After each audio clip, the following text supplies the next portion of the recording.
Os irmãos que estão com o informativo e já viram também de forma online, a nossa mensagem hoje vem com o tema salvação só por meio de Jesus.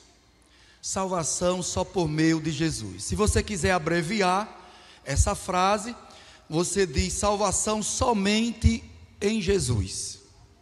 Amém? Deu para entender isso? Salvação só por meio de Jesus e de uma forma abreviada, salvação somente por Jesus. Aliás, nós cantamos aqui um hino do cantor, que é o 192, que diz só por Jesus é que nós somos salvos. Amém? Então nós precisamos ter essa certeza, essa convicção no nosso coração, para nós expressarmos isso, e não só expressar, mas levar esta mensagem às pessoas, com a convicção e a certeza de que a salvação somente através de Jesus Cristo. Amém? Você, amigo que está aqui nessa noite, pode então refletir conosco sobre esse tema, sobre essa mensagem, e Deus venha falar ao seu coração, tá bom? Abra sua Bíblia inicialmente então, para um texto no livro de Hebreus, ou na carta aos Hebreus, melhor. Hebreus capítulo 5.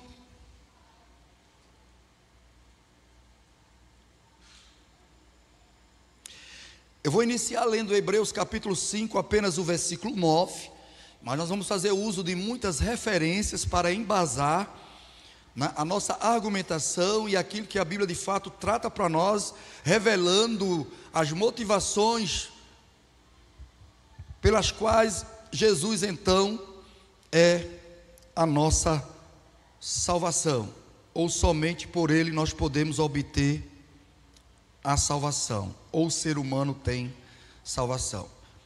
Hebreus 5 e o 9 diz: e tendo sido aperfeiçoado, isso é uma referência à pessoa de Jesus Cristo, tornou-se, o que é que diz na sua escritura? Jesus tornou-se autor da salvação eterna. Para quem? Para todos os que lhe obedecem. Eu vou apenas aqui traduzir no sentido mais o finalzinho desse texto, até porque a Bíblia nos faz referência a isso e diz: olhando para Jesus, autor e consumador da nossa fé. E fé nos fala sobre o ato de crer. E o ato de crer, conforme as Escrituras, nos leva a uma obediência. E essa obediência está exatamente no sentido de uma referência ao ato em que eu aceito, reconheço, de que somente Jesus é a minha salvação. Então eu obedeço a Deus por compreender isso, aceitar e receber Jesus como meu único e suficiente Salvador. Então o final do versículo aqui, quando diz: tornou-se autor da salvação eterna para todos os que lhe obedecem. E você há de concordar comigo que, para dar ênfase a essa questão, você vai ver várias vezes, nós vamos ver aqui, a todos que nele crêem. Concorda comigo? Entendeu aí? A todos que nele crêem. Porque se há uma crença genuína, verdadeira, ela é confirmada pela obediência, ou na obediência.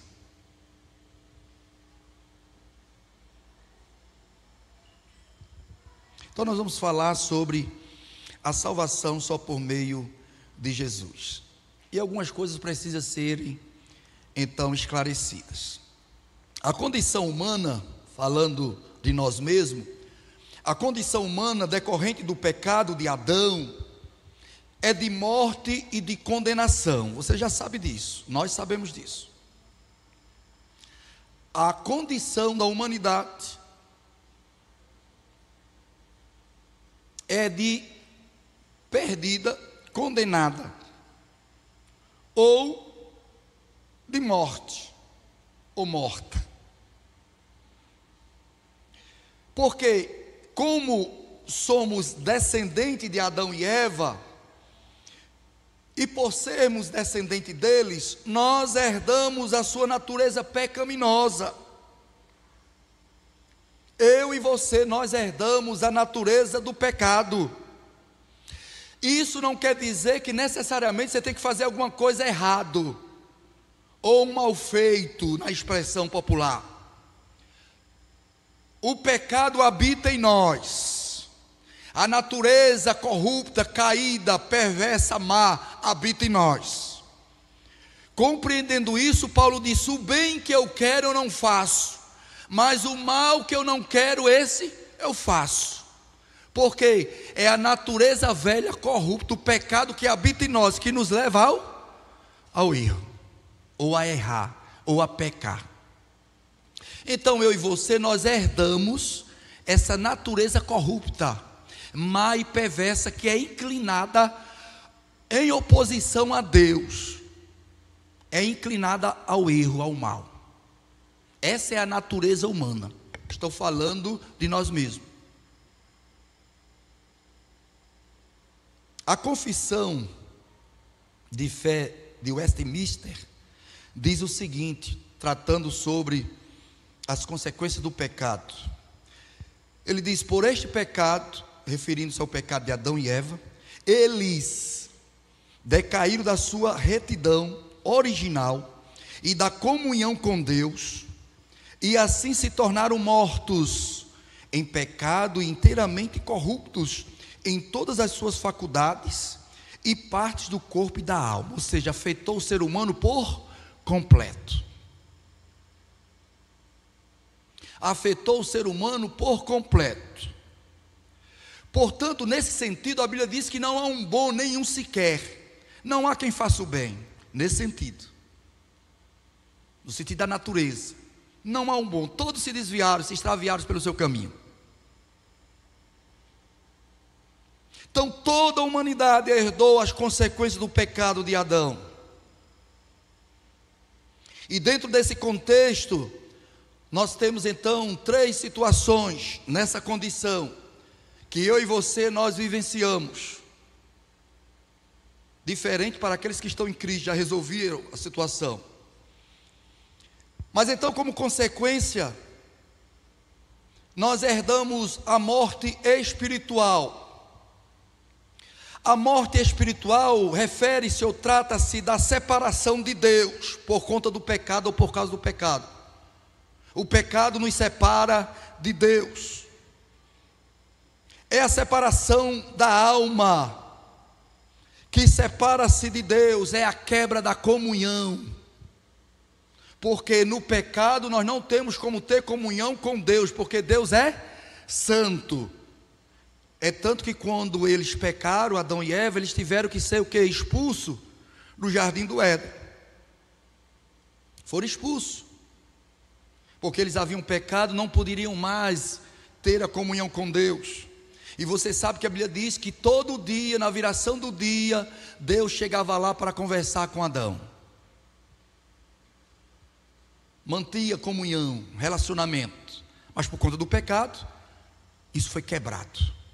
É a morte espiritual.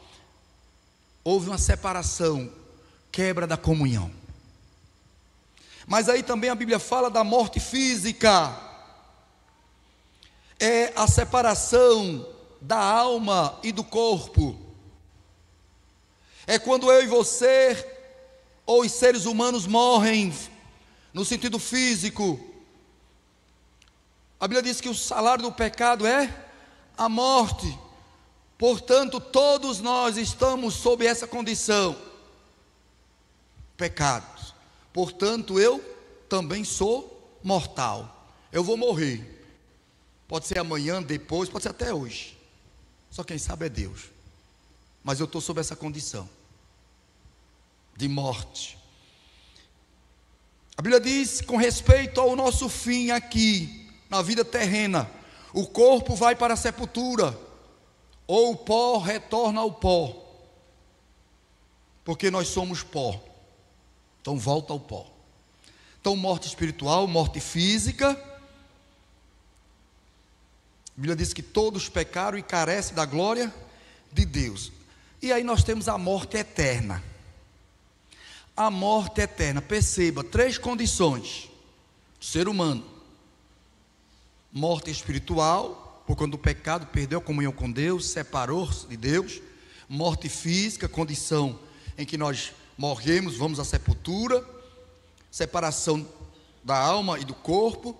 Mas aí há também a morte eterna, é a separação permanente, e aqui nesse caso irreversível, no sentido da gloriosa presença de Deus. A morte eterna é decorrente da morte espiritual e subsequente da morte física.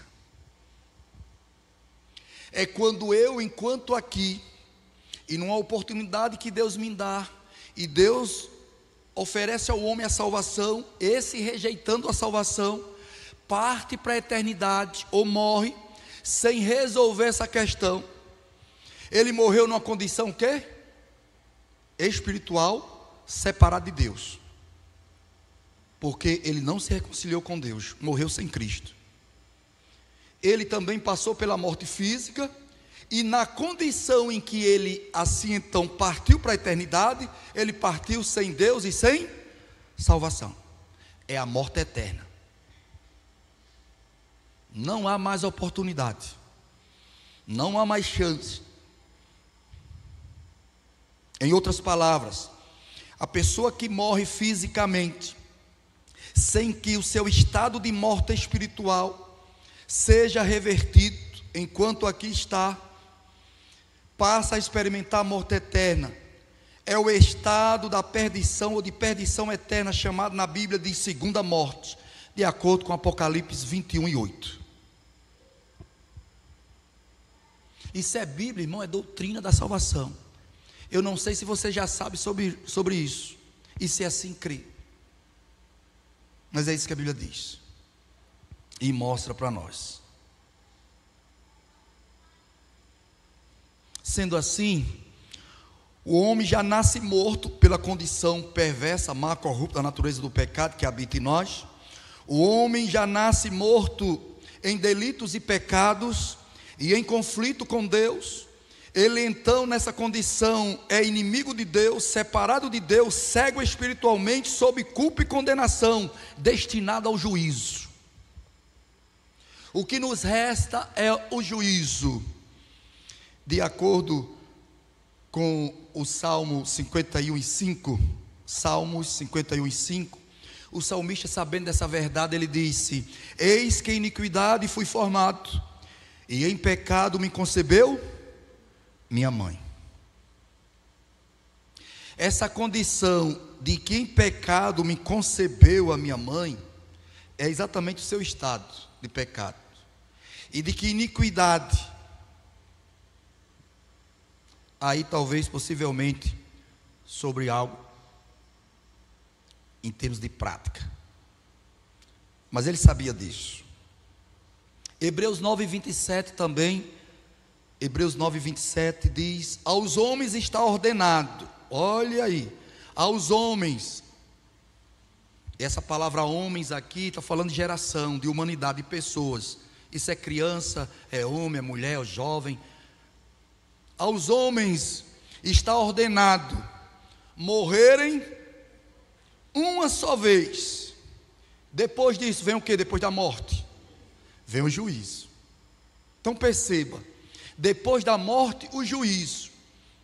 Você talvez foi ensinado, e nós fomos ensinados assim, que há algumas outras etapas para ser, superadas depois da morte. Nós vamos para o purgatório, para ver se lá nós vamos purificar do pecado, não é? Não tem aí essa crença? Não. A Bíblia não dá respaldo para isso. Tanto é que na parábola do rico e de Lázaro, no capítulo 16 de Lucas, ambos morreram. Morreu o rico e morreu o mendigo Lázaro. Um foi para o seio de Abraão, o mendigo Lázaro, e o rico foi para onde? Para o Seol, ou para o inferno. E lá ele estava então num estado de separado de Deus, porque Abraão representa o Pai, Deus, portanto ele não foi para onde Abraão estava, ele estava em outro lugar de chamas e tormentos. E naquela condição ele pediu: Abraão, mande Lázaro molhar com a ponta do dedo, porque eu estou aqui em chamas e tal, estou com sede. E isso não poderia ser feito. A crença de que os mortos vêm aqui para falar com as pessoas, de que pode saber e tratar das coisas do ser humano, não. Morreu, segue o juízo, acabou. O espírito volta para Deus, a alma fica na memória de Deus, o corpo fica aqui. Se é crente, morreu em Cristo, vai ficar esperando o momento, de no arrebatamento subir para encontrar com o Senhor, receber um novo corpo glorificado. Mas se morreu sem Cristo, o que vem é juízo. E aí ele disse assim: Pai Abraão, então, já que não é possível, peça alguém que vá lá na minha casa, avise aos meus irmãos, porque eu tenho mais 5 irmãos, para que ele não venha para esse lugar que eu estou. Então Abraão respondeu para ele e disse: olha, lá tem Moisés e os profetas, eles ouçam. Lá tem Moisés e os profetas. Em outras palavras, lá tem o Pentateuco, tem a palavra que está sendo pregada, tem a lei, tem a voz dos profetas. Eles ouçam. E o que é que Jesus dizia para a multidão? Quem tem ouvido, ouça. O que é que as pessoas querem hoje? Querem ouvir? Não, recusam. Portanto, podem sim partir para a eternidade sem Deus, sem salvação, porque nós não sabemos do amanhã. O amanhã quem sabe é Deus. A Bíblia diz que a vida é como um vapor de neblina que aparece e depois desvanece. Acabou-se. Não é assim? Então a nossa vida é como uma vela acesa. Você acende, de repente o vento vem, apagou. E a gente vai embora. Agora a questão não é a morte, é exatamente a condição em que nós morremos ou como nós morremos. Se em Cristo ou sem Cristo. E aí nós vamos para Efésios capítulo 2, por favor. Abra sua Bíblia para Efésios capítulo 2. E por que nós fizemos então essa argumentação nessa questão? Porque as pessoas acham que são boas demais.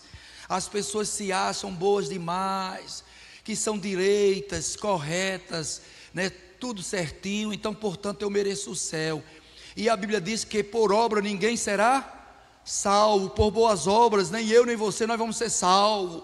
A minha salvação está na pessoa de Jesus Cristo, foi Ele que morreu por mim, pagou o preço, derramou o seu sangue para me salvar, porque se dependesse das minhas boas obras, eu não seria salvo. Aliás, não vou ser salvo. Ele viu o nosso estado, a nossa condição, e então somente Jesus, e aí justifica a razão pela qual Ele veio, ou porque Ele veio morrer por nós. Porque se eu pudesse ser salvo, reflita comigo, se eu pudesse ser salvo por atos de bondade, e do que eu pudesse fazer para conquistar a minha salvação, não era necessário Jesus vir, morrer aqui por mim, por você, derramar o seu sangue, sofrer, não era necessário. Mas as boas obras não salvam. Eu vou mostrar isso nas Escrituras. Olha aí, então, Efésios 2. E Ele lhes deu vida, quando vocês estavam como? Mortos em suas transgressões e em pecados, nos quais vocês andaram no outro tempo, segundo o curso deste mundo, segundo os príncipes da potestade do ar, do espírito que agora atua nos filhos da desobediência, A Bíblia diz que tem os filhos da obediência e os filhos da desobediência. Agora, voltando para lembrar o que eu falei com relação ao finalzinho lá, para você entender isso, preste atenção. Nem eu nem você, nós somos perfeitos.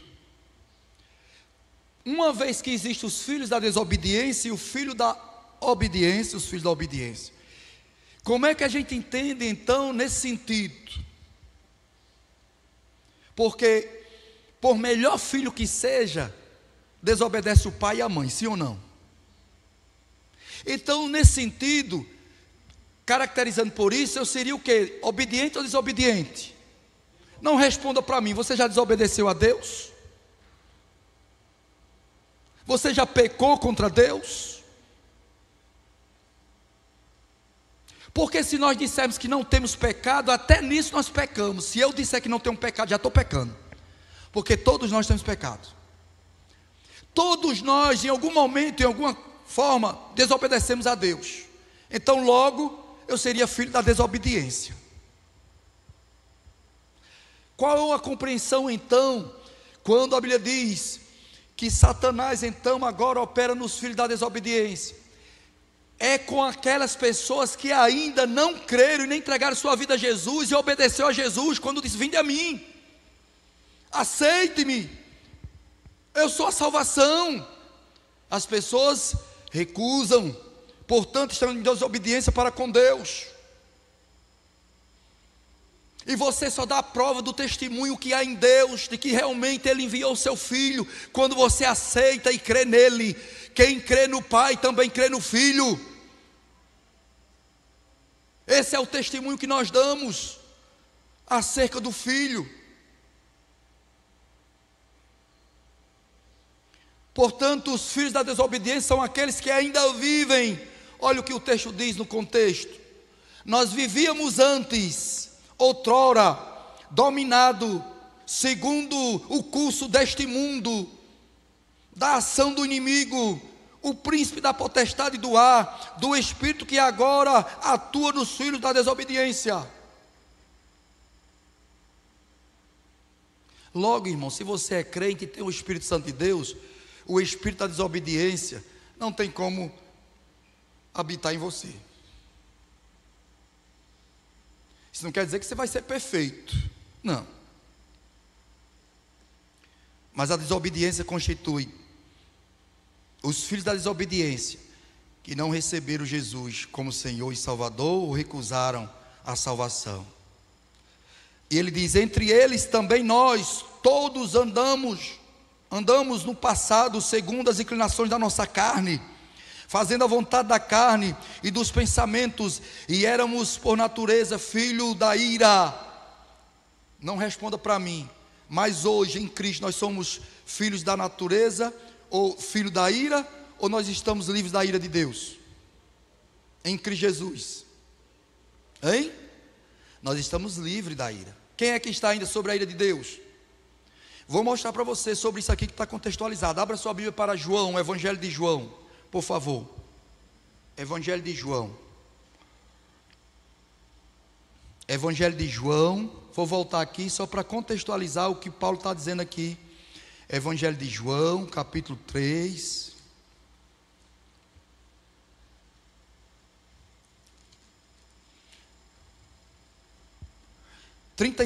Evangelho de João 3:36. Leia aí comigo, por favor.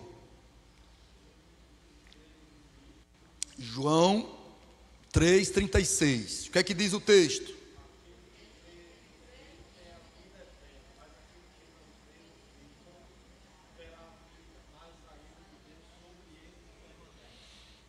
Está certo aí então? Quem é que está sob a ira de Deus? Os filhos da desobediência. Por quê? Segundo aqui João diz o quê?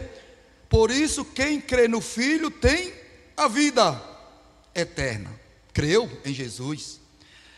Quem se mantém rebelde, qual é a rebeldia? Porque não crê. Ou seja, recusa. Quem mantém-se rebelde contra o Filho de Deus não verá a vida, mas sobre ele permanece a ira de Deus. Então vai lá para Efésios, para você entender o que Paulo está falando. Efésios 2, que nós acabamos de ler, e eu vou ser rápido aqui, do que o apóstolo está dizendo para nós. Entre eles também nós todos andamos no passado, antes, segundo as inclinações da nossa carne, fazendo a vontade da carne e dos pensamentos, e éramos por natureza filhos da ira, como também os demais. Que palavra, não é, irmão? Amém?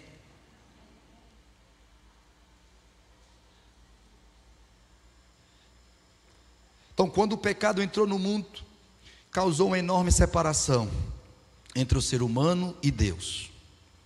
O pecado gerou a morte, então, e no sentido que eu falei, morte espiritual, morte física e morte eterna. Isso nos deixou então numa condição perdidos, ou de perdidos e sem esperança. Daí entendemos o que Jesus falou a respeito de Zaqueu, quando este teve um encontro com Jesus. Lucas 9 e 10. Jesus disse para aquelas pessoas que estavam ali com Zaqueu: o Filho do Homem veio buscar e salvar os que se haviam, ou que se havia perdido. Eu e você. E Zaqueu era um deles. O Filho do Homem veio buscar e salvar o que se havia perdido, a humanidade, o homem. Então a nossa condição, irmãos, após o pecado, nos deixou numa condição de perdidos, separados de Deus e sem esperança. E diante de tal situação, então, fica mais fácil agora entendermos porque foi preciso Jesus vir morrer por nós. Porque então foi necessário o sacrifício de Cristo por nós. Deus o designou como Filho de Deus, como mediador, porque a Bíblia diz que só há um mediador entre Deus e a humanidade, Jesus Cristo, o homem. E esse mediador veio então nos reconciliar com Deus, veio desfazer a barreira da separação que então ali havia, existente entre o homem e Deus, por causa do pecado. E Jesus então veio para nos dar perdão do pecado, veio para nos dar o direito à vida eterna, em outras palavras, a salvação, a nossa salvação. 2 Coríntios 5 e 18 e 19, mas todas as coisas provêm de Deus, diz a Bíblia, que nos reconciliou consigo mesmo por Cristo, e nos confiou o ministério da reconciliação, pois que Deus estava em Cristo reconciliando consigo o mundo, não imputando aos homens as suas transgressões ou os seus pecados, e nos encarregou da palavra da reconciliação. Portanto, agora em Cristo eu sou amigo de Deus. Em Cristo agora eu posso me aproximar de Deus, ter comunhão com Deus, porque Jesus fez essa ponte, através do seu sangue, através do seu sacrifício. Em outras palavras, ele veio salvar o que se havia perdido, ou ele veio nos salvar, pois a salvação está intimamente relacionada à vida eterna. Quando a Bíblia trata de eternidade ou de vida eterna, está falando de salvação. Por exemplo, 1 João 2 e 25, e esta é a promessa que ele nos fez, a vida eterna. Significa o quê? A salvação. Somente através de Jesus nós somos salvos, irmãos, e alcançamos a vida eterna. Amém? Somente através de Jesus. E um versículo conhecidíssimo que nós citamos de cor e salteado, como diz João 3,16. João 3,16. Porque Deus amou o mundo de tal maneira que deu o seu Filho unigênito, para que todo aquele que nele crê, vou fazer uma pausa, para que todo aquele que obedeça, pelo ato de aceitá-lo, ou de reconhecer Jesus como autor e Salvador, único e suficiente Salvador. Então ele amou o mundo de tal maneira e deu o seu Filho unigênito, para que todo aquele que nele crê. Como é a forma do crer, como diz as Escrituras? Qual é o crer que a Bíblia diz? É um crer que obedece. Essa obediência é para a salvação. Então todo aquele que nele crê, não pereça. E esse perecer está referindo-se lá à terceira morte, a morte eterna. Que nessa condição, certamente você estava, numa condição de morte espiritual, porque não teve Jesus, ou não tem Jesus na vida, e morreu fisicamente também, e foi para a eternidade sem salvação. Então nessa condição, você perece. Essa palavra perecer é exatamente perder a salvação, ou ir para a eternidade sem salvação. Ficou separado de Deus pela eternidade. Portanto, a graça é agora, a mensagem da salvação é hoje, o evangelho está sendo pregado, a mensagem de Deus está sendo pregada, e a Bíblia diz que é o poder de Deus e salvação para todo aquele que crê. O evangelho é poder de Deus e salvação para todo aquele que crê. Então o que Deus deseja, irmãos, é que nós venhamos crer, porque a Bíblia diz que todo aquele que crê não pereça, mas tenha, não vai ter não, tenha a vida eterna.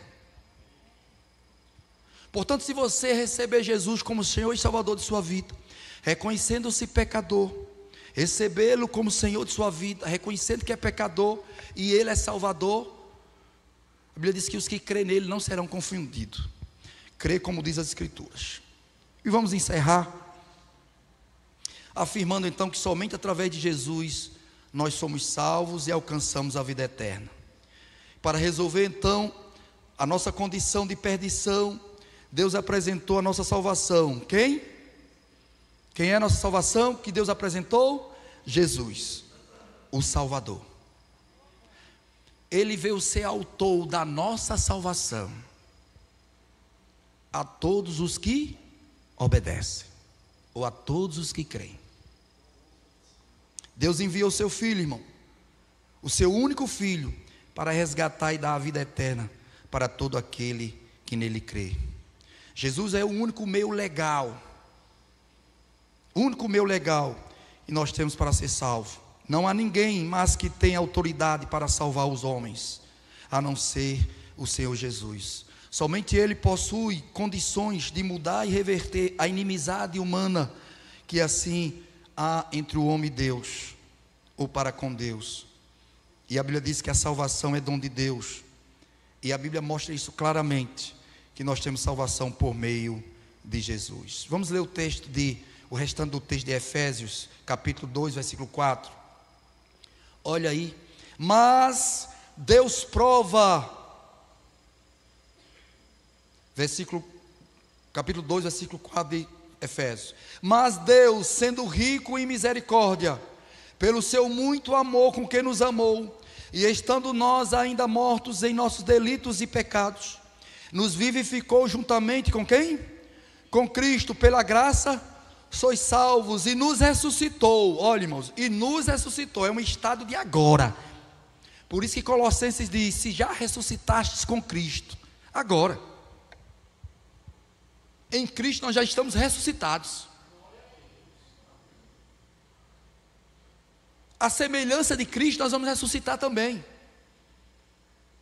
E nos ressuscitou juntamente com Ele, e com Ele nos fez assentar nas regiões celestiais em Cristo Jesus. Sempre é Cristo Jesus, sempre é em Jesus, para nos mostrar nos séculos vindouros a suprema riqueza da sua graça, pela sua bondade para conosco, ou para com a humanidade em Cristo Jesus. Porque pela graça sois salvos, por meio da fé. Isto não vem de vós, é dom de Deus, não vem de obras, para que ninguém se glorie. E Romanos 5,18 diz: pois assim como por uma só ofensa, perceba o que nós falamos no início, assim como só uma ofensa, qual foi a ofensa? De Adão e Eva, o pecado de Adão e Eva. Então Romanos 5,18: pois assim como por uma só ofensa veio o juízo, e sobre todos os homens veio o juízo para condenação, assim também por um só ato de justiça. Quem é a nossa justiça? Jesus Cristo. Veio a graça sobre todos os homens para a justificação que dá vida. Para a justificação que nos dá vida. Deus nos justifica diante de Deus sobre os nossos pecados. E lá em Tito 2,11 diz: porque a graça de Deus se manifestou trazendo salvação a todos os homens. Então o desejo de Deus é que os homens venham ao conhecimento da verdade, que se arrependam e sejam salvos. Qual é o problema da humanidade? É que nós queremos buscar salvação em outras coisas, por outros meios, e não queremos ir ou aceitar ou reconhecer que a salvação é unicamente, exclusivamente, somente por Jesus, ou por meio de Jesus. De forma, irmãos, que a gente compreenda então que a obra de Cristo nos ensina que Deus deseja reescrever um novo capítulo na história da nossa vida ou na história da humanidade. A nossa história começa então com Jesus. Quando nós estamos nele, e a Bíblia diz: se alguém está em Cristo, nova criatura é, as coisas velhas passaram, eis que tudo se fez novo. Você vai andar em novidade de vida com Cristo, salvo, liberto, para viver então aqui e aguardar a vinda do Senhor Jesus. Vem buscar a sua igreja, aqueles que nele creram, que esperam e aguardam a sua salvação. Vou deixar mais 3 textos para você botar aí na sua Bíblia, como razão para afirmar nossa salvação em Cristo Jesus. Jesus disse: eu sou o caminho, a verdade e a vida, ninguém vem ao Pai senão por mim. Um outro texto, Atos 4:12: não há salvação em nenhum outro nome, pois debaixo do céu e da terra nenhum outro nome há dado entre os homens pelo qual possamos ser salvos. Não há, somente o nome de Jesus. A gente até cantava aquele louvor, o louvor de, acho que é J. Neto: não é Pedro, não é Daniel, nem Maria e nem Isabel, não é Jó, não é José, nem Abel e nem Noé, não. O nome é Jesus, o nome é Jesus. Não é padre, não é pastor, não é igreja, não é Maomé, não é Buda, é Jesus. Salvação em Jesus, só em Jesus. E o último texto, que nós já frisamos aqui. Fica de pé para nós orarmos, agradecer a Deus.